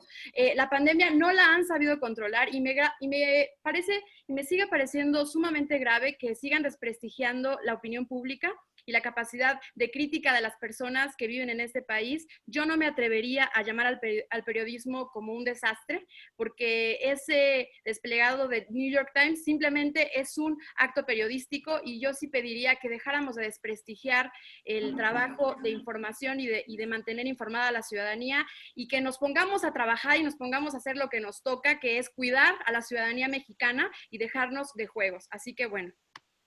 Paco, si muchas gracias, Miss Miranda. Sí, vamos de hecho con Antonio Tolini porque después tenemos las reacciones de Rodrigo, Jennifer y Camila y con eso estaríamos dándole conclusión a esta etapa de debate libre para empezar con las preguntas abiertas. Antonio Tolini, 2 minutos, por favor.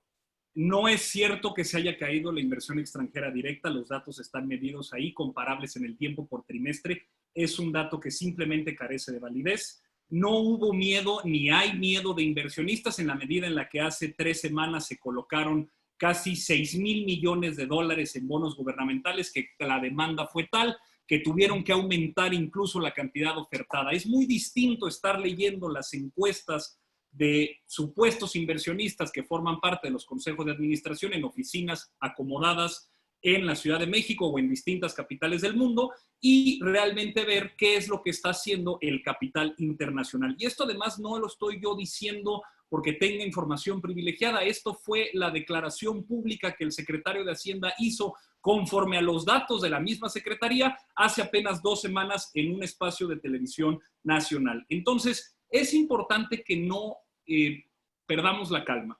Existe, yo sé, un desgaste importante a partir de una nueva normalidad, más allá de la medida política que el gobierno ha establecido, es en realidad un cambio de época en la medida en la que lo que antes conocíamos o a lo que estábamos acostumbrados no va a ser así en al menos lo que resta del año, y estoy siendo muy, muy generoso. Lo que sí es importante es que mantengamos la calma, que mantengamos la serenidad y no tratemos de forzar prejuicios e información sesgada para tratar de embonar a una realidad cuyo correlato simplemente en los hechos no existe. Es importante que veamos las conferencias vespertinas de las 5, de las 6 y de las 7, así como también la conferencia del presidente, en la medida en la que ofrecen una serie de herramientas públicas, sabidas, conocidas, con la cual pudiéramos tener una discusión mucho más enriquecedora. Pareciera que 30 segundos, por favor. Contamos únicamente, bueno, ustedes, porque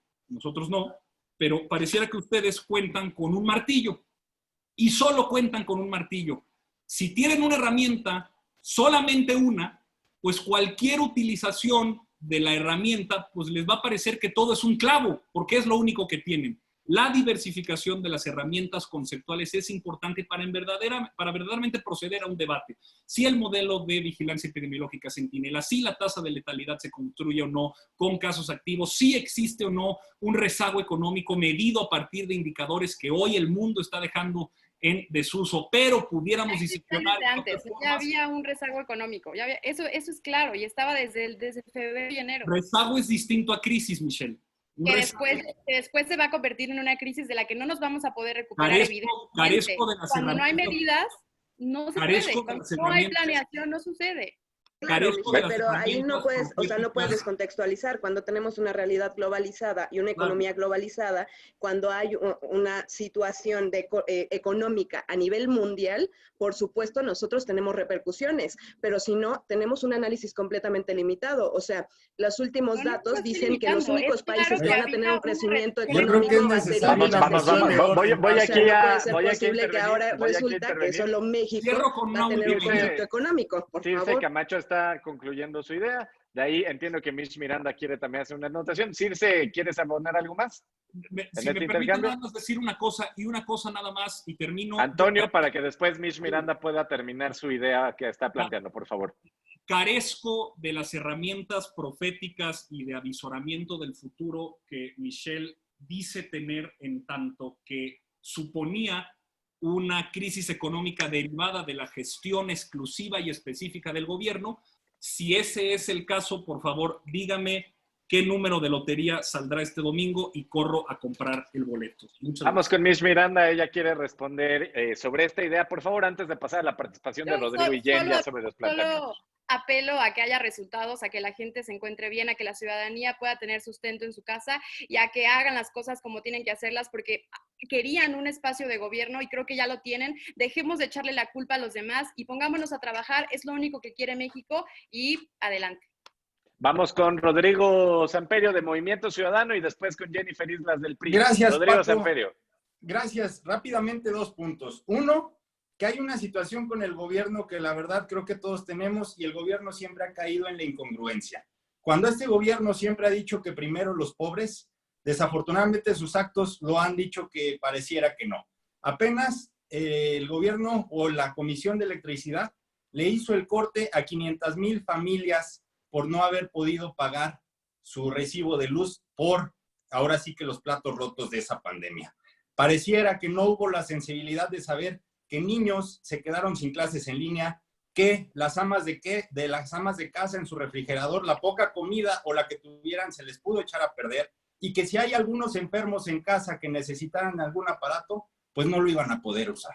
Es desafortunado, pero es un tema que sí quisiera tocar, la insensibilidad y la incongruencia del gobierno. Por el otro lado, y rápidamente contestando al tema de la compañera, las pruebas, aunque yo no estuve en el programa pasado, te puedo contestar que si las pruebas no sirvieran, pues no fueran los datos que les acabamos de dar. Aquí dice que el gobierno federal por cada 100,000 habitantes está haciendo solo 164 pruebas. En Jalisco, por cada 100,000 habitantes, se están haciendo 664 pruebas. Y si no sirvieran las pruebas, te vuelvo a decir los datos que di hace ratito. Es el 5º estado con menor tasa de casos de COVID, es el 2º con la menor tasa de mortalidad, y pues yo creo que con eso contesto si las pruebas sirven o no, compañera. Hay un dato importante sobre Jalisco. No existe ningún hospital rural del IMSS Bienestar en Jalisco. Entonces, quizá los resultados que presenta Jalisco es también por la incapacidad de poder ofrecer atención sanitaria instalada a los habitantes. Lo digo como vamos a ver si, en la que no vamos a ver si hay evidencia. reacción rápida de Rodrigo Samperio sobre lo que comenta Antonio Atolini. Rapidísimo, Atolini. Antes de ir con Jennifer.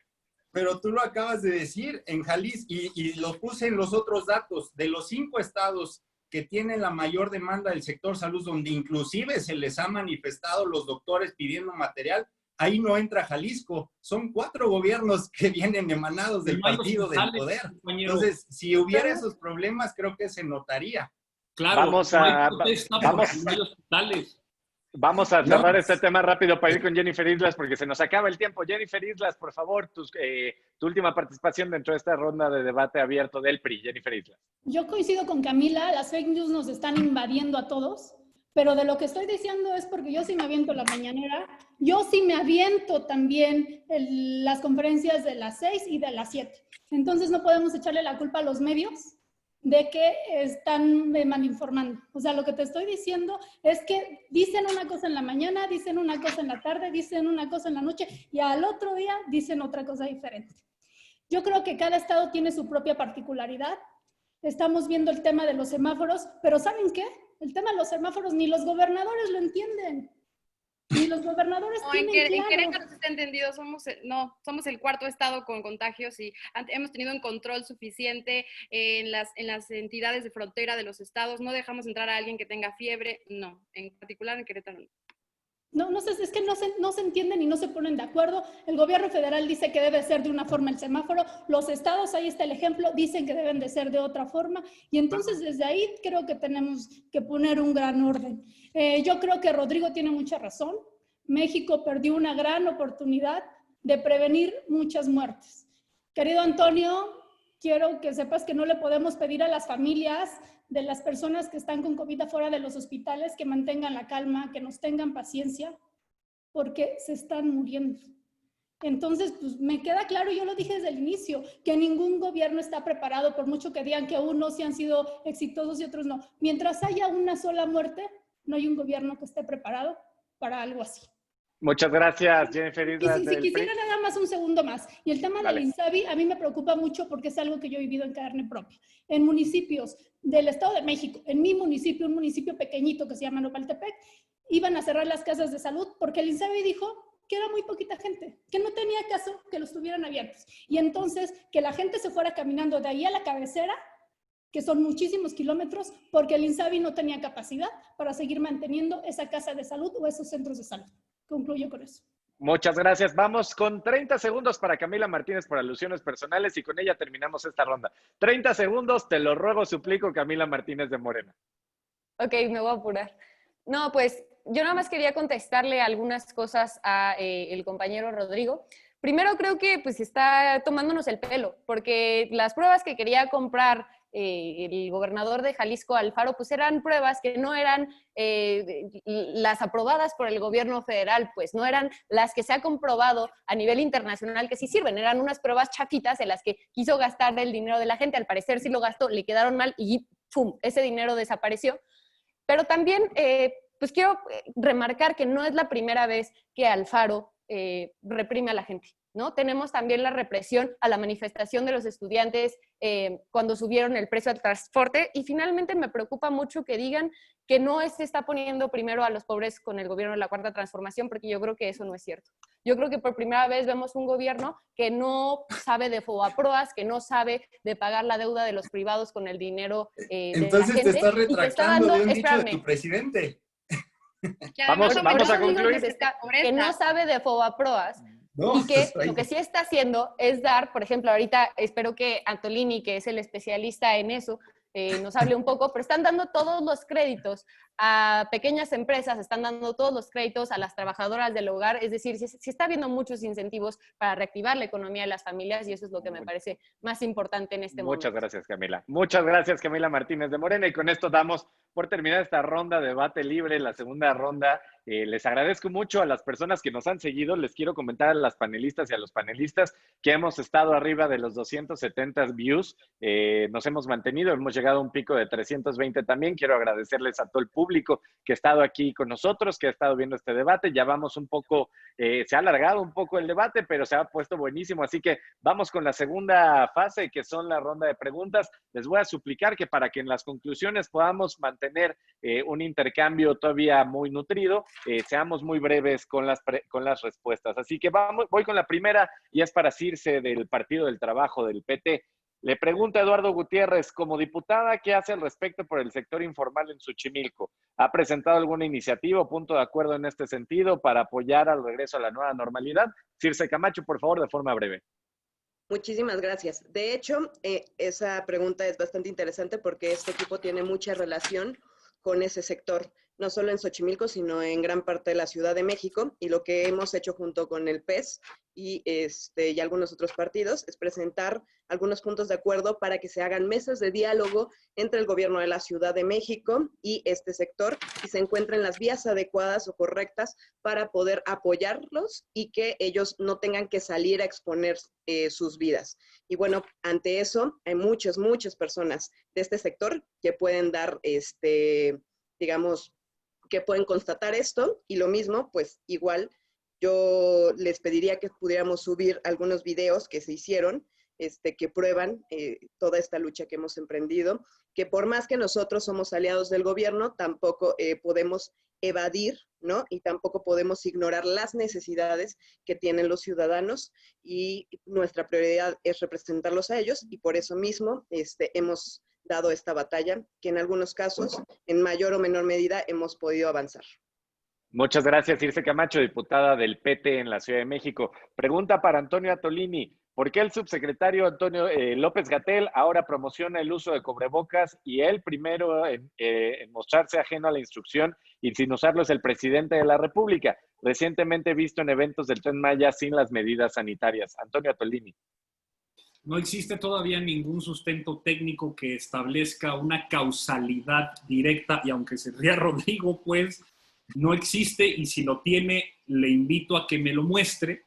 No existe todavía un sustento técnico que establezca causalidad. ¿Qué significa causalidad? Que en términos lógico-deductivos establezcamos que si A, entonces B. En este sentido, si uso cubrebocas, entonces no me contagio. No existe sustento científico que establezca que eso es cierto. Sin embargo, la medida de contención que se establece actualmente queda en los estados considerar e incluso en las personas la pertinencia de esta medida.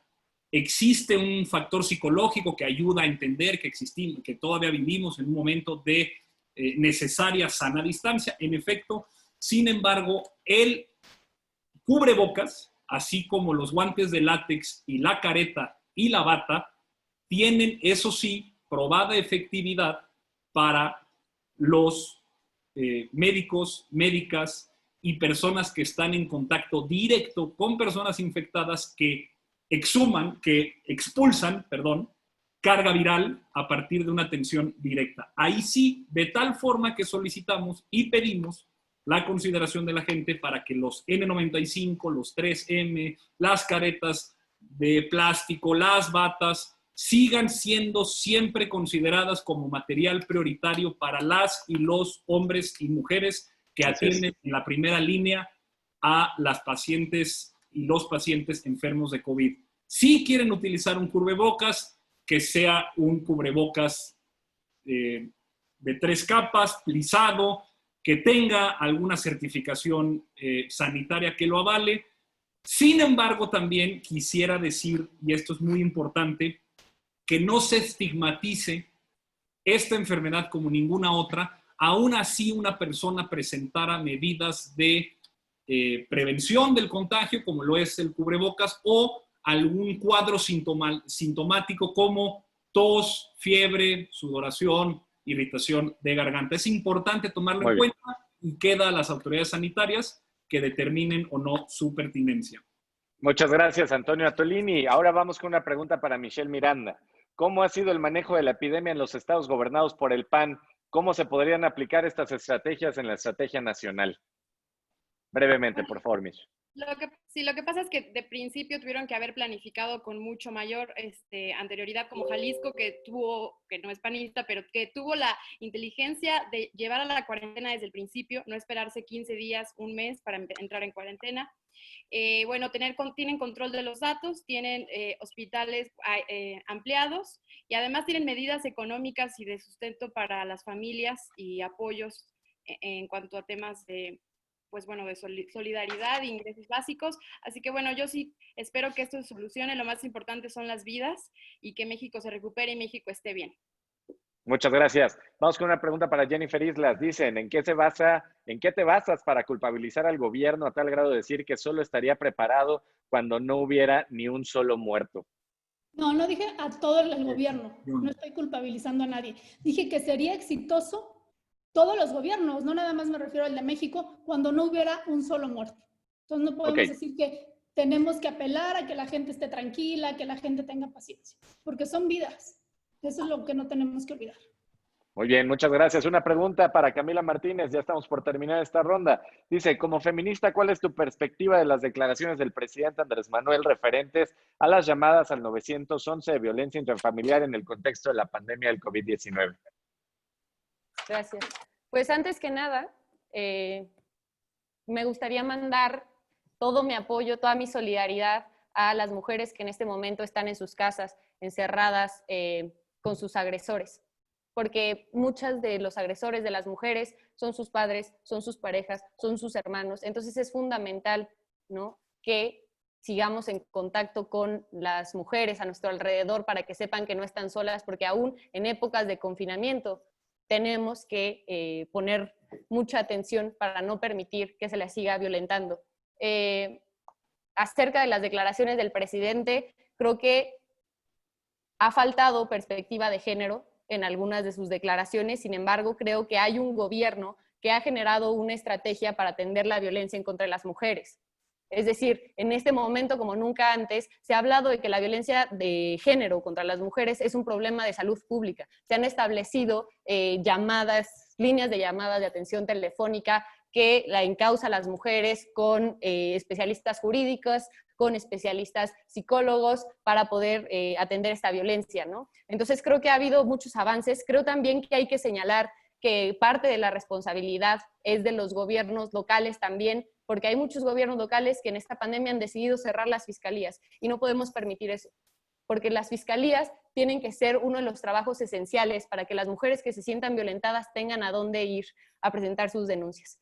Entonces, pues yo llamo a que sigamos impulsando la perspectiva de género y a que no demos ni un paso atrás durante esta pandemia de coronavirus. Muchas gracias. Y vamos con la última pregunta, ya estamos por concluir, hacia Rodrigo de Movimiento Ciudadano. Dice, ¿estás de acuerdo con las sanciones que ha establecido el gobernador Enrique Alfaro por no usar cubrebocas en Jalisco? Pues lejos de decir que estamos de acuerdo, lo tenemos que ver en los resultados, Paco. Sí, obviamente no podemos saltarnos los derechos humanos, pero tenemos que ver un bien a mayor. ¿Qué ha sido? Pues los resultados los vuelvo a decir. Jalisco en estos momentos es uno de los 2 estados que se encuentra en un momento en el que puede empezar a caminar otra vez, pero con los debidos cuidados. Sí, las medidas, si tú te fijas, lo estipula que es obligatorio el uso de ese tipo de adiamentos y eso, la policía tiene la jurisdicción para pedirle a la gente que por favor use eso, pero obviamente volvemos a caer en lo mismo, nunca podemos estar de acuerdo que haya pasado con lo que haya pasado con Giovanni y por eso están las carpetas de investigación ya en proceso. Muchas gracias, Rodrigo de Movimiento Ciudadano, y con esto terminamos esta esta ronda de preguntas, esta tercera ronda del debate. Vamos a la última, las conclusiones. Y le comento a las panelistas y a los panelistas que hemos tenido una excelente interacción con las personas en Facebook. Nos ha ido bastante bien gracias a la calidad de sus posicionamientos. Y ahora les voy a pedir, por favor, que dado que nos hemos extendido un poco en el tiempo, seamos muy breves y muy concisos con nuestra participación. Cada panelista y nuestro panelista tendrán 2 minutos para hacer sus conclusiones, y Antonio Atolini, que es nuestro invitado especial, al que también le agradecemos mucho por estar en este segundo debate de Sumados, contará con 5 minutos para hacer sus conclusiones. Empezamos con la diputada local de la Ciudad de México, Circe Camacho, del PT, y que además es su debut hoy en Sumados, que la estarás viendo seguido aquí en nuestros paneles. Circe Camacho, 2 minutos y muy agradecidos contigo. Muchísimas gracias. Creo que hay varias cosas que tendríamos que pensar a partir de este debate. Primer situación, poder manejar este regreso a la nueva normalidad desde una percepción o una concepción de una construcción social completamente distinta, en donde la justicia, la igualdad y la felicidad sean las premisas para el desarrollo de las políticas públicas y del trabajo desde el gobierno.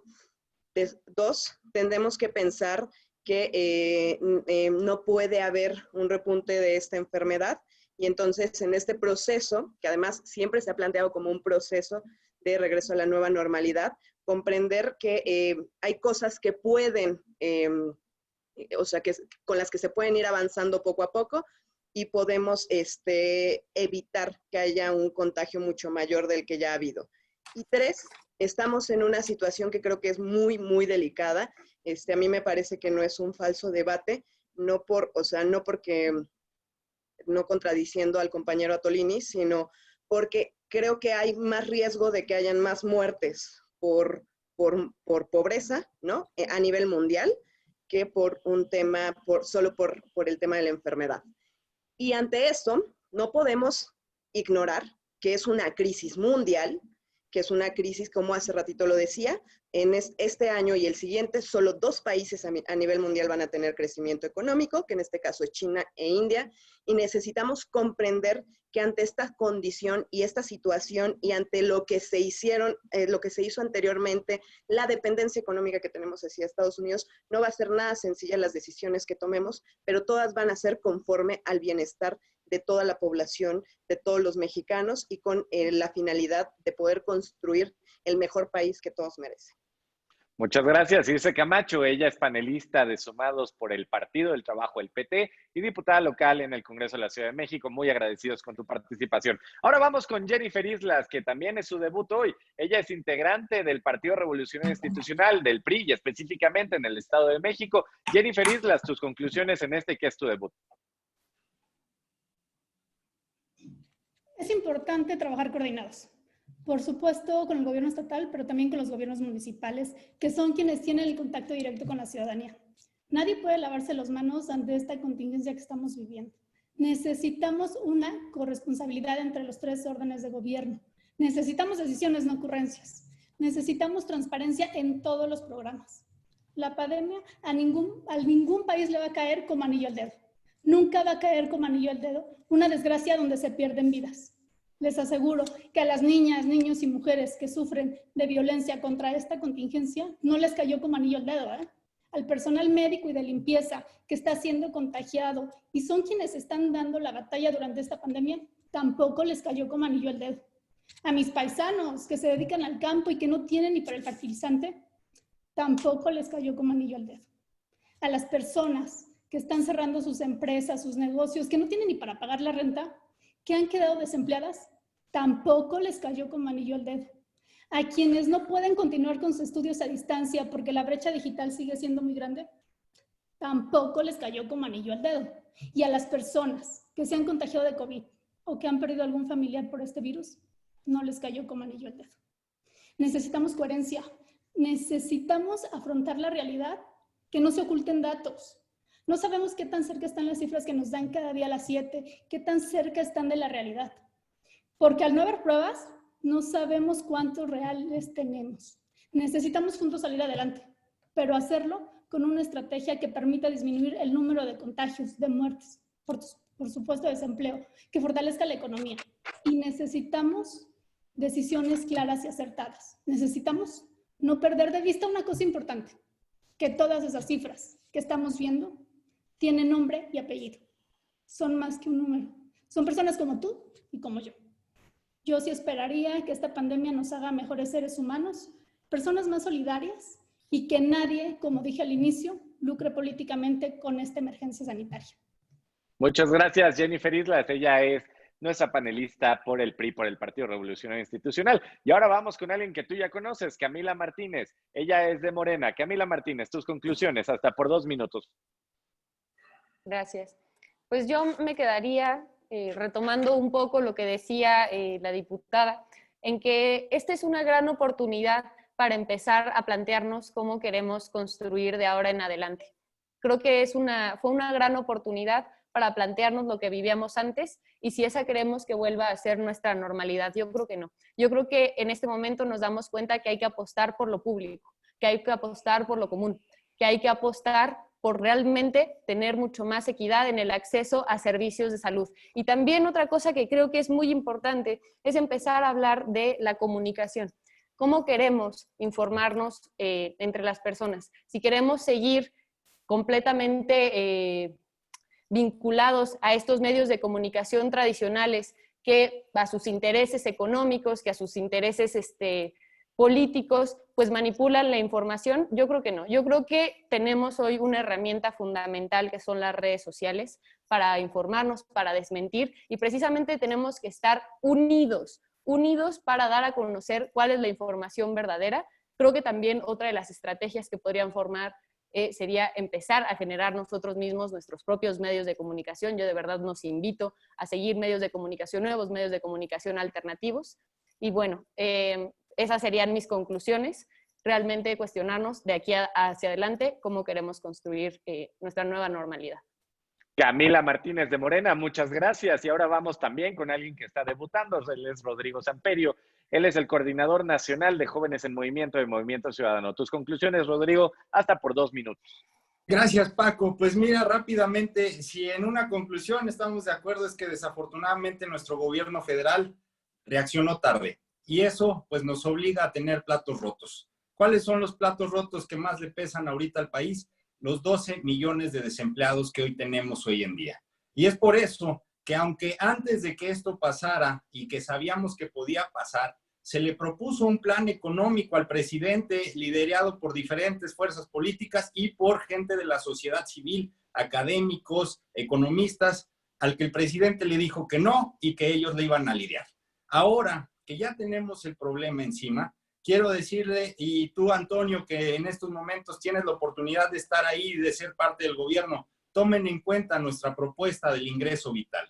En esa propuesta tenemos de que se puede beneficiar a 20 millones de personas que representan el 35% de la población activa trabajadora en México, dándoles un ingreso de 3,700 pesos mensuales que abarque 3 meses con opción amplia a que se pueda ampliar a 5.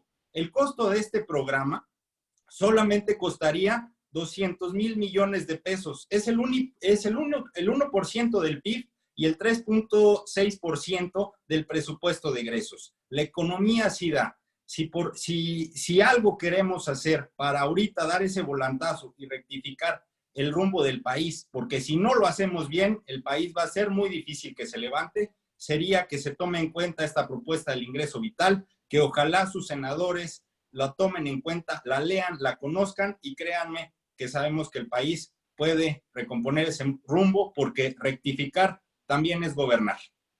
Muchas gracias, Rodrigo Samperio.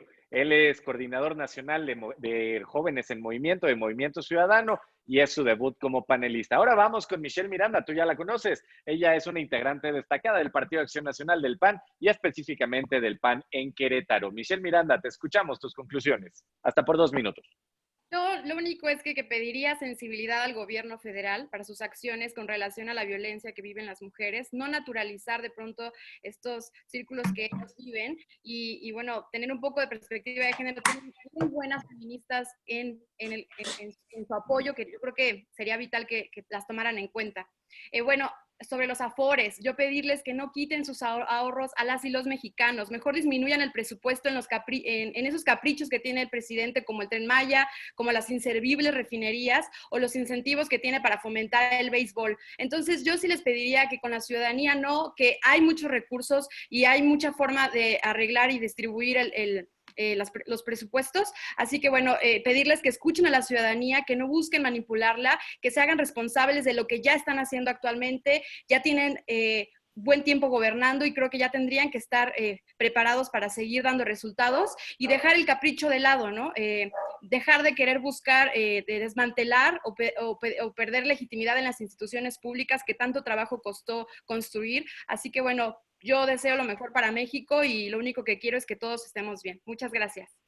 Muchas gracias, Michelle Miranda del PAN. Tú ya la conoces, ya es integrante panelista aquí de Sumados. Y ahora agradecerle a Antonio Atolini la disposición de tener este debate con panelistas, con el panelista también de Sumados, en este debate de pluralidad, de respeto y sobre todo un debate intenso, pero con bastantes argumentos. Vamos a escuchar las conclusiones de Antonio Atolini hasta por 5 minutos, agradeciéndole previamente su disposición de estar con nosotros. Antonio, el foro es tuyo. Muchas gracias, Paco, y gracias a todos de verdad a las personas que han estado presentes aquí, que se han tomado un tiempo para hablar de política en consenso en este diálogo circular, en donde todos y todas tenemos algo importante que decir y compartimos visiones del mundo, aunque no estemos de acuerdo. Creo que es un debate que enriquece. Sin embargo, hay que hacer una serie de precisiones que acompañen y que terminen por concluir esta participación. Es muy fácil descontextualizar las frases populares que el presidente utiliza, siempre pensando que son sujeto, pero no predicado, en tanto que se sacan de ese contexto. El presidente habló de que esta crisis habría de ser como anillo al dedo, en tanto que profundizaría el modelo de gestión de austeridad republicana y de gobernar con, por y para el pueblo, en la medida en la que no permitiría que se interviniera de la misma forma en que en los gobiernos anteriores del expresidente Peña Nieto y del expresidente Felipe Calderón sucedió con el presupuesto dedicado a salud. Desviaciones de la Auditoría Superior de la Federación son patentes a nivel nacional y estatal, y además también la cercanía de proveedores que durante el primer año de gobierno de esta administración tuvieron un importante problema por, como él lo decía, de manera popular, pero muy ilustrativa, jugar a las vencidas. De ninguna manera, y no hay forma alguna de documentar eso, el presidente estaba haciendo una alusión a la inevitable, pero muy lamentable situación de personas perdiendo la vida en esta pandemia. Y dos, conecta con esa idea. Quien considere que frente a una situación de crisis de salud pública, el referente de éxito es que no exista una sola persona que pierda lamentablemente la vida, está faltando a la verdad. En realidad está concentrando sus esfuerzos sobre un criterio que no resulta ni útil, ni relevante, ni oportuno, en la medida en la que la capacidad hospitalaria, el rastreo, la identificación, el confinamiento y posteriormente, pues su atención con el medicamento que habrá de resolverse, sí son en efecto medidas que importan para poder reducir esto a una pandemia y convertirlo en una enfermedad endógena, es decir, con la que compartimos ciclos estacionales, tal y como es la gripe, tal y como se ha convertido ya la influenza, tal y como en algún momento se convertirá el coronavirus. Así que no podemos concentrar eso como criterio de evaluación en la medida en la que es irreal e inalcanzable, por más lamentable que sea. La preparación para aminorar el costo en vidas humanas, económico y de desarrollo social, ese sí ofrece la posibilidad de comparar lo comparable con México y en el mundo. Una precisión, no son 12 millones de desempleados. La definición técnica que utiliza el INEGI por los últimos 30 años establece que un desempleado es una persona que no tiene trabajo, pero que en los últimos 90 días lo ha estado buscando. El criterio de la ETOE, la encuesta de trabajo y ocupación y empleo que utiliza y publica estos datos, habla incluso de 3 conceptos: desempleado, subempleado y económicamente activo. Lo que sucede es que estas 12 millones de personas perfectamente pueden explicar su falta de ingreso a partir de que existe un shock de oferta que ha obligado a empresas a cerrar. es claramente atribuible a la medida de la Jornada Nacional de Sana Distancia, dentro de los lineamientos de las estrategias de mitigación que bien recomendó la Organización Mundial de la Salud y que han permitido todavía mantener dentro de los parámetros inferior y superior a la pandemia controlada, en tanto la capacidad hospitalaria de ninguna entidad federativa se ha visto rebasada, ni en camas sensibles, ni mucho menos, ojalá nunca suceda así, y se está haciendo todo para que así no sea, unidades de cuidados intensivos. Quizá me permito, desde una posición personal, yo siempre he sido un partidario de medidas que atiendan al gasto público a construir una red de protección social. De hecho, aprovecho el comercial, la vinculación internacional en el IMSS ha tomado como principio la seguridad social como un derecho humano y no solamente como una prestación laboral. Es decir, cualquier persona en cualquier situación debería poder contar con una red de protección que haga que cuando las cosas vayan bien, nadie se quede atrás y que cuando las cosas vayan mal, nadie se caiga. Sin embargo, y eso lo hago a título personal, quizá valdría la pena poner más atención en la conferencia de las 5 de la tarde, en tanto que los programas de bienestar que atienden a 20 millones de personas en distintas modalidades, precisamente buscando corregir vulnerabilidades de género o de condición socioeconómica, pues siguen en marcha. Una medida importante que tiene una inyección de dinero en la economía. Termino con otra idea. Quizá diferimos sobre la proyección conceptual que proyectos de infraestructura y de inyección de capital como el Tren Maya, Dos Bocas o Aeropuerto generan en mí, en lo personal y como funcionario, y en usted, Michelle, como militante y como persona. Quizá hay un fetiche del que desconocemos y una barrera no nos permite comunicarlo, pero no es un capricho, está medido las cadenas de valor y los trabajos de manera directa e indirecta que genera inyecciones tan importantes como 8,000 millones de dólares a lo largo de los años de este sexenio, por ejemplo, en Dos Bocas o en el Aeropuerto Internacional Felipe Ángeles, próximo a estrenarse, responden a las condiciones establecidas por los organismos internacionales para la inyección de capital en la economía, en tanto proyectos consolidados y ya interconectados en las cadenas de valor. Resultaría muy complicado construir de la nada para atender como medida contracíclica un proyecto de infraestructura que generalmente son los que se recomiendan que se atiendan para poder corregir este tipo de cosas. Son 3 proyectos, al igual que muchos otros. Sin embargo, respeto su opinión, aunque no la comparta. Y como idea que concluye, de la misma manera en la que respeto, pero no comparto muchas de las opiniones aquí vertidas, hay un elemento en el que yo creo que podríamos generar consenso entre todas y todos, que es el esfuerzo sobrehumano que hombres y mujeres de carne y hueso han hecho dejando la piel para atender en jornadas de hasta 36 horas a personas que ven su vida en riesgo en la primera línea de batalla. Pero también, por supuesto, y en lo que me toca, más allá de esta inyección de moralidad importante que se necesita hacer a nuestros funcionarios y funcionarios de salud, es que este gobierno ha establecido y ha logrado sextuplicar en 6 meses la cantidad de camas sensibles y de unidades de cuidado intensivo para poder atender la pandemia de COVID-19 del virus SARS-CoV-2.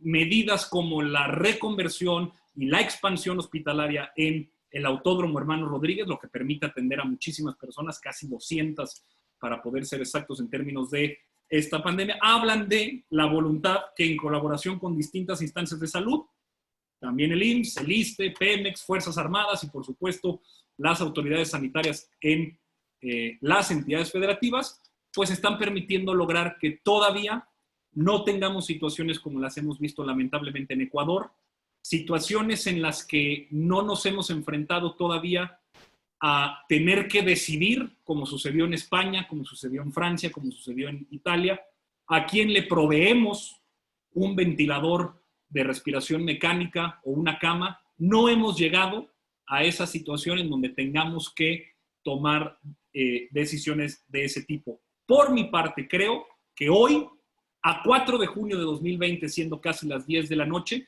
entendiendo que este fenómeno cambia en el tiempo y en tanto forma parte de un fenómeno que se actualiza diariamente, hoy por hoy la proyección conservadora, no la más optimista ni tampoco la más desastrosa, permite reconocer que la capacidad instalada de México en tanto su desarrollo de camas y de la misma enfermedad no se verá rebasado. Sin embargo, por supuesto, está la posibilidad de que en una situación extrema, un rebrote, el cual será parte de la nueva normalidad con la que estaremos acostumbrados hasta que no tengamos una vacuna, probablemente pueda dar esa situación. Sin embargo, la gestión que tiene ya